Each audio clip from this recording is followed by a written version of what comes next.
We needed it more than you. That's what my brother-in-law said, smirking across the living room while everyone pretended they didn't hear him. My hands were still cold from the lake water when I checked my account expecting to clear a few payments. Instead, I watched every dollar I had saved over 5 years vanish in one blinking refresh. Zero. All of it. Gone. I looked up at him. His glass raised his laugh sharp enough to cut. They thought I would crumble right there at the lake house. But the truth was simple. This wasn't the moment I broke. It was the moment I woke up. My name is Florence, and for most of my life, I believed family was something solid, something you could lean on without wondering if it would collapse beneath you. I grew up in Portland in a small house that always smelled like sawdust and Sunday coffee.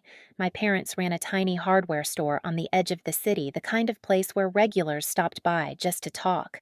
They raised me to work hard, keep my word, and never take more than what I earned. Allison, my younger sister, was different. She floated through life like it owed her something. While I spent summers stocking shelves at the store, she spent hers chasing parties and boys and late-night thrills. Mom used to sigh, Dad used to smile, and I used to cover for her, telling myself she just needed time to grow up. But time didn't give us what we hoped for. Not long after I turned 25, a drunk driver ran a red light and took both of my parents in one instant. The world didn't just break, it hollowed out. We sat in the lawyer's office days later, numb, barely breathing, listening as he explained the estate. A modest house, the store, and a small savings account. When everything was settled, Allison and I each received a portion. I put mine into the boutique I'd been dreaming of for years. She put hers into Kyle. He came into her life like a storm, loud, charming, too slick around the edges. The kind of man who talks fast, laughs hard, and carries himself like he's already won something he never earned. Within months, they were married. Within a year, Allison wasn't the same. Softer, quieter, always checking Kyle's expression before she spoke. I noticed, but she brushed it off. He just wants what's best for us, she'd whisper, though she never looked convinced. The lake house reunion had been Uncle Robert's idea, a chance to reset as a family. I actually believed him. I loaded the car with snacks, folded sweaters, and that warm sense of hope you only get when you want things to be better. When I pulled up to the dock, the sunlight bounced off the water like a welcome. Emma hugged me first. She leaned close and murmured, "Just prepare yourself." Inside, I tried to pretend everything was normal. I smiled. I made small talk. But Kyle's laugh carried through every room, and every time Allison looked at me, it was like she wanted to say something but couldn't. The air felt off like a storm, waiting for the right moment to hit. And I had no idea that the moment was coming for me. The first sign was small, so small I almost convinced myself I imagined it. My laptop sat on the dresser in the guest room, exactly where I'd left it when I went downstairs to help Emma chop vegetables. But when I came back up, the screen was angled differently, the charging cord plugged into a port I never used. A tiny thing, a shift of a few inches. But it hit me like a tap on the back of the neck, quiet, deliberate wrong. I brushed my fingers over the keyboard, the plastic still warm. Someone had touched it. Someone had opened it. I checked the browser history. Clean. Not empty clean. Wiped. I felt a prickle move up my spine. I tried to steady myself, telling my nerves to stop overreacting, but my instincts didn't listen. They whispered the same warning they'd whispered since I arrived. Something here is off. Later that night, while everyone played cards around the living room, I went to my phone to approve a routine payment for the boutique. Instead of the usual confirmation, I saw a red banner payment declined. I frowned, tried again, and got the same message. That was unusual, but I didn't panic yet. Technical issues happen. It wasn't until morning that everything snapped. Claire called while I was still half asleep. Her voice was tight, sharp, too controlled. "Florence, the vendor payment bounced again. And your account shows insufficient funds." My stomach dropped. That's impossible. But even before I opened my banking app, I knew what I'd see. Some part of me had known for hours. The screen-loaded numbers shifted, and then there was nothing. Not a mistake. Not a glitch. Zero. Every dollar I had saved for 5 years gone. I walked into the kitchen like a ghost. The smell of coffee, the chatter, the clatter of forks, it all felt distant, unreal. When I said, "My money's gone," the room fell silent. Uncle Robert stood up. "Gone. What do you mean, gone?" I held up my phone. "Transferred out overnight. All of it." Gasps, murmurs. Emma rushed to my side. Only 2 people didn't move. Allison staring into her mug as if she could disappear inside it, and Kyle leaning back in his chair, arms crossed, expression blank. "Did you call the bank?" Emma whispered. "I did." My voice felt hollow. They said the password and security questions were entered correctly, from a recognized device. A chill swept through the kitchen. I didn't look at anyone but Kyle. "You were near my laptop yesterday," I said quietly. "Were you in my room?" Allison's head snapped up. "Are you accusing my husband?" Kyle exhaled a laugh, short, smug, dismissive. "Maybe your little business partner messed up. Or maybe you don't know how money works." His tone sliced through the air. "Show us your bank statements," I said.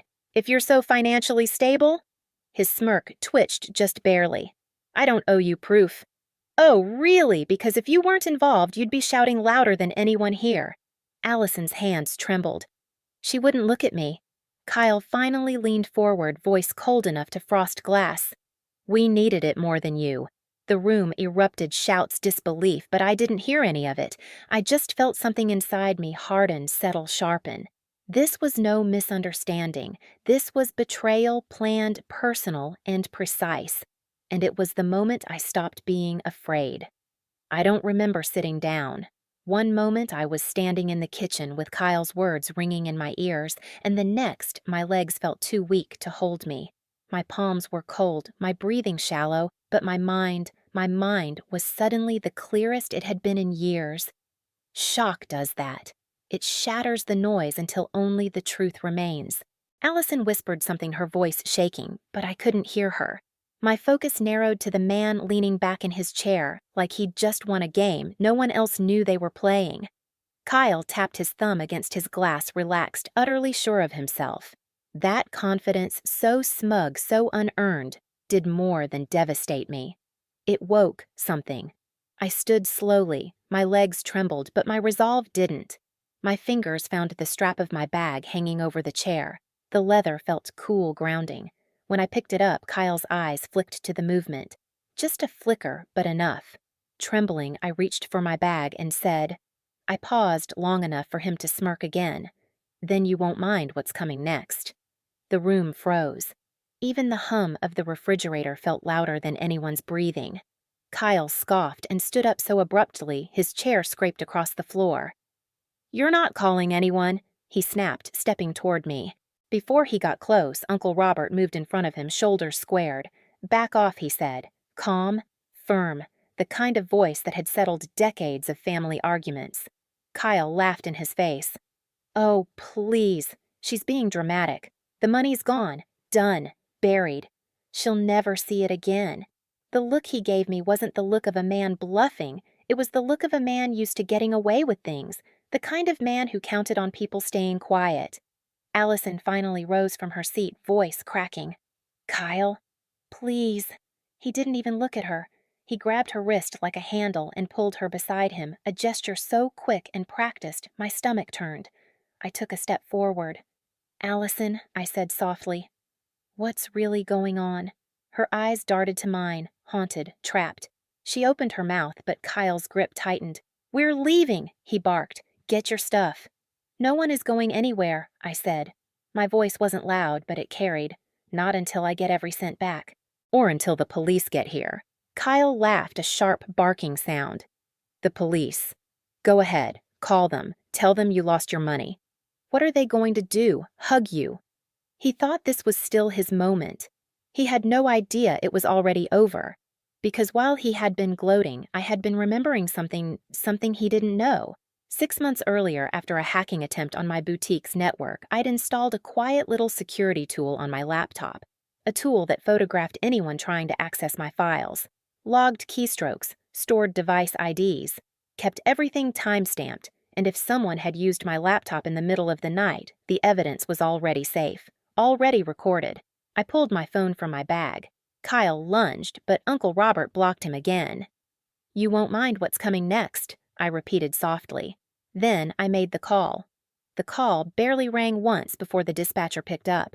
I gave my name the address of the lake house and the words ongoing financial fraud with a steadiness I didn't know I still had. Kyle barked out a laugh, waving his arms like I had just performed a comedy routine. You're unbelievable, he said. Calling the police because you lost your little savings. Go ahead, do it. Maybe they'll send someone next week. But even as he mocked me, something shifted in the air. A current, a tension, a warning. Maybe he felt it too because his smirk faltered not enough for anyone else to notice, but enough for me. I ended the call and slipped the phone back into my bag. We'll wait, I said simply. Kyle swung toward Allison. Pack your things.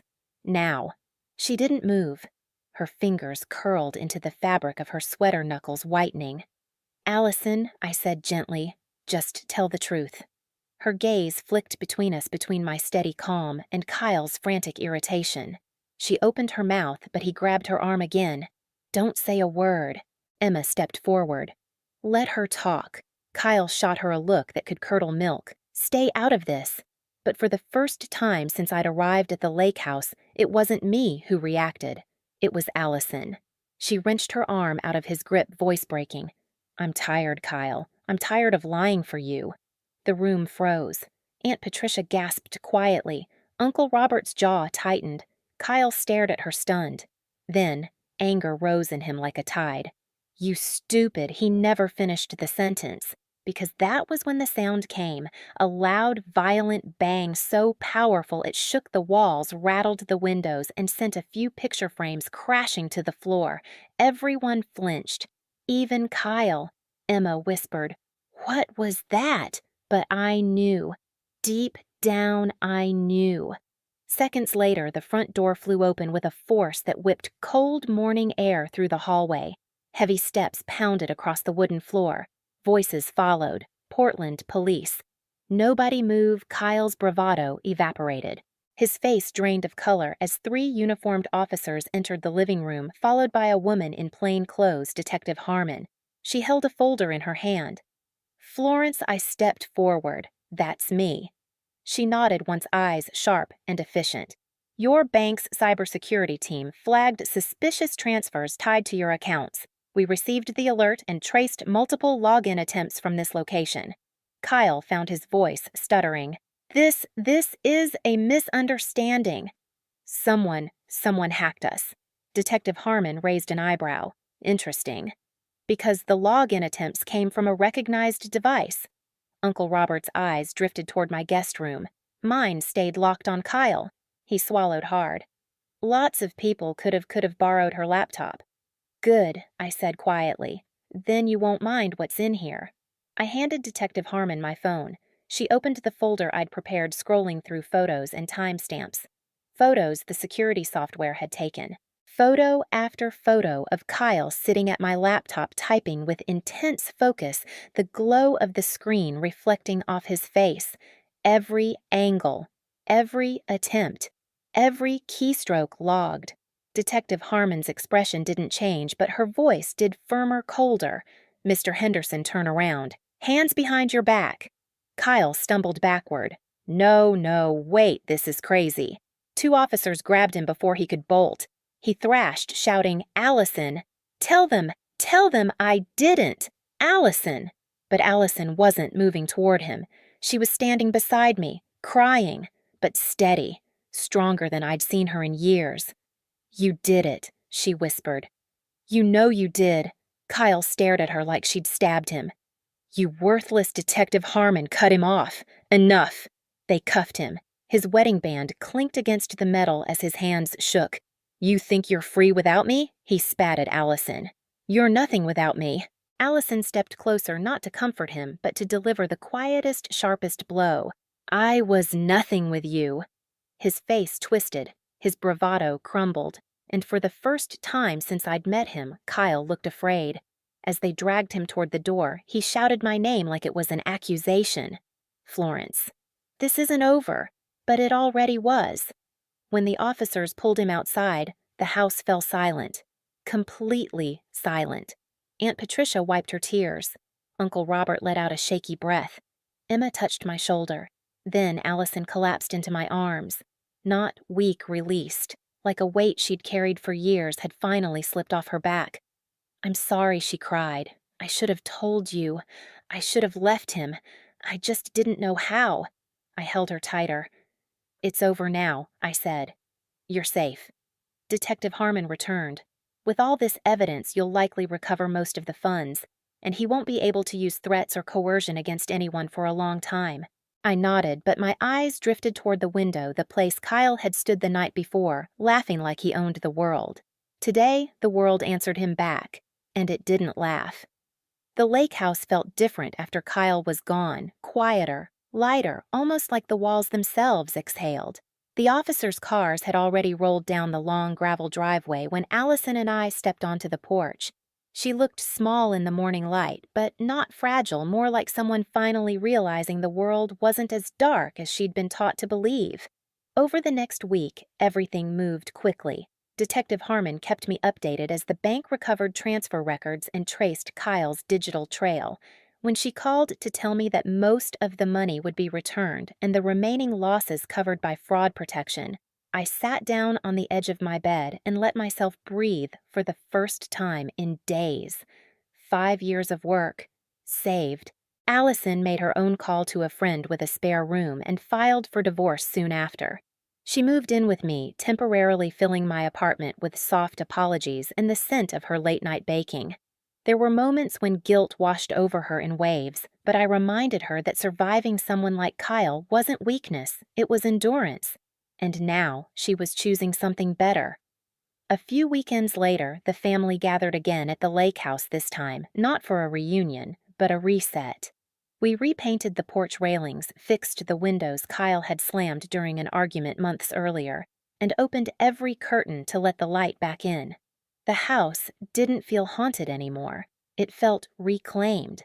And as I stood on the dock watching the water ripple under the sun, I realized something simple and true: justice doesn't erase the pain, but it does clear enough space for healing to grow. A month later, I stood inside my second boutique sunlight spilling across the new displays like a promise I'd fought hard to keep. The money was back, the doors were open, and for the first time in a long time, I felt grounded in a life I built myself.